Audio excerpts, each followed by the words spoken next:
your real world, once you're finished with the training, you just go back to what you'd normally do. How you'd normally manage it. If you say no, whatever it is you normally do, you just do what you normally do. In a training bubble, you're creating something better. So you do it for 5 minutes, you're done. So you're totally ignoring them when they jump. I'm ignoring him when he jumps, but as soon as he does that, paying him for not jumping. Okay. I wish you could see how bad it was. I walked in here just 4 minutes ago. It's because I dropped the food. It was unbearable. He's scratching at your legs, everything. The key is to get this good and phase out them knowing you've got any food at all involved. You've got to phase that out, otherwise you're just teaching begging. He's jumping and then sitting. So he's learning. First we had only jumping, no sitting. That's what we first had. Then the next step is he thinks he can jump on me, then sit. That's what he thinks he's training me to do. So how do you train that out of him? Now you'll see how we train that out. Now we won't click for jump, then sit. That's called resetting. When I move away, what does he get? You tell me, what does he get when he jumps normally? Even if it's kids he's jumping on. He's getting attention. Someone looks at him and screams or touches him. They'd rather be smacked than ignored. And negative attention is better than no attention. Yes. Okay. Yes. They'd rather, and he doesn't. Honest to God, they don't know what else to do. Just doesn't know what else to do. All it is he doesn't know that sitting is so rewarding or running up. So now I'll stop talking for a minute and get the magic flowing. It's obviously the worst. He seems smart though. He is whip smart. Yeah. Really whip smart. So I preload my hand, put my hand behind my back, because I don't want him thinking that it's the hand in the pouch that he has to look at. I don't want it to be anything to do with the pouch. I'll take it. All I'm looking for, all ways to think of is a staircase. If you think of any behavior problem with the staircase, if you start off with the old staircase had the worst problem at the top. Mm-hmm. What's the one step down? What's the step down? What's the step down? What's the step down? Until all the way at the bottom is the new behavior. So that the new behavior, say we start off with jumping, scratching the kids, running after them, you can start biting them. Ooh. So I'm going to ignore that. Do you know why? Why? Because they're so young.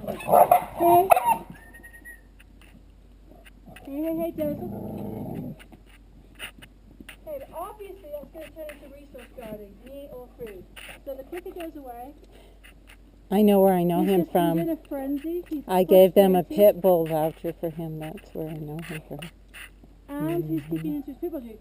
But that was food resource guarding. Me resource guarding. So apart from the gnarly redirected frustration on poor Casey, our pit bull puppy is just absolutely focused on getting my attention, and he'll do anything for it. This is a pretty typical case. They got a puppy, a family with kids and other dogs got a pit bull puppy, a very sweet young boy.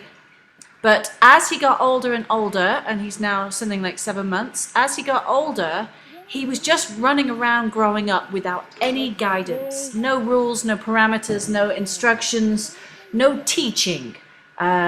If you had a little baby and you grow up, first you teach them, you teach them their ABCs, you teach them how to hold a spoon, you teach them how to build blocks.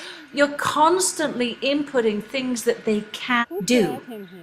So when you have a puppy and you haven't taught them what they can do, they're going to run around doing all those things that the equivalent of your kid putting their hand in the plug socket, getting up and squeezing the toothpaste out, climbing up and falling off, running into things, and just becoming wild, unruly, and unmanageable. The more and more time that goes by, and you're just busy, and they're doing their own thing, the worse it's going to be when they hit adolescence. By the time 50% of puppies in pretty much in Colorado are about 2 years old, that person has either managed to teach them enough information to live with them for the rest of their lives, or they give them up to the shelter. That's when shelters predominantly see dogs given away, because by that point they're no longer cute, it's no longer amusing, and it's just crazy. What that tells us is there is an epidemic. It is an absolute crisis that people don't know how to raise a dog. Most people do sort of figure out how to teach a child because it's using verbal skills and playing games. We need to play games with our dog. Just being here this whole time with this puppy, about 1,000 times he's jumping on me. Is it going away in front of your eyes? No. But the next day he jumped about 50% less, and the next day 50% less, and 4 days later he barely jumps at all. And the owner was absolutely amazed, and she did follow up on the homework. So she did really very well, because lots of people don't put in the time when they get home. I just show them a couple of things at the end of the daycare. I do daycare and training, so that while you work, I train your dog. Now, look at the brown dog, the light golden brown dog. She's doing so well. She got this really quickly. Partly, I have to say, because the pit bull growled at her. She's kind of not wanting to steal his thunder, but really she got it because just every now and then I feed her for sitting. Jumping never worked for her. For the pit bull puppy, however, in the household of 5 kids and 2 adults, jumping has been probably one of the only things that ever worked for him. Whether they're telling him off or shrieking or saying no, jumping up got a reaction. Staying on the floor, being ignored, didn't get him anything. So you have to think, what's motivating the dog? What I just wanted to use this clip for was to show that with jumping up something like this, I'm in his space. I'm creating a training bubble. He can't really go wrong. When he growls at the other dog, I move away. He instantly would rather be with me than growl at the other dog. I communicate that that's the right answer. By not adding drama to that moment, I will. Trust me, that's in my memory banks that happened.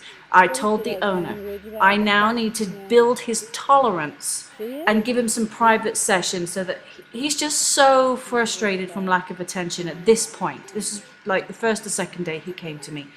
They literally had to keep him in a crate 24 hours and then go to the toilet and then back in the crate, then go to the toilet, back in the crate, or just be outside in the yard. He was unbearable. He was utterly, you couldn't be around him with kids. Just for the jumping and not knowing what to do, pulling you on leash, knocking you over. But people don't know how to teach what to do. And you could put a choke chain on him, put a prong collar on him, put a shock collar on him, and shut all the negatives down. He still would not know what to do, what to offer that works, what is good, how to get attention, and that energy would still come out somewhere else. Guess where it would come out in a pit bull? It would come out massively on other dogs. It really would. I've seen it. I trained with those methods for, never shock collars, but the other two certainly, for about 5-10 years, and only with humans. With dogs, I never needed to use them, but with owners that were too frustrated and didn't want to spend the time training the right thing to do, I used those tools, and I will never use them again.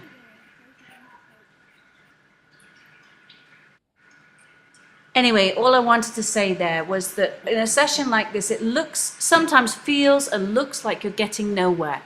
But because every click is a yes for something, every time he's on the floor, he's getting a click and he's getting my attention and food. And every time he's jumping up, nothing's happening.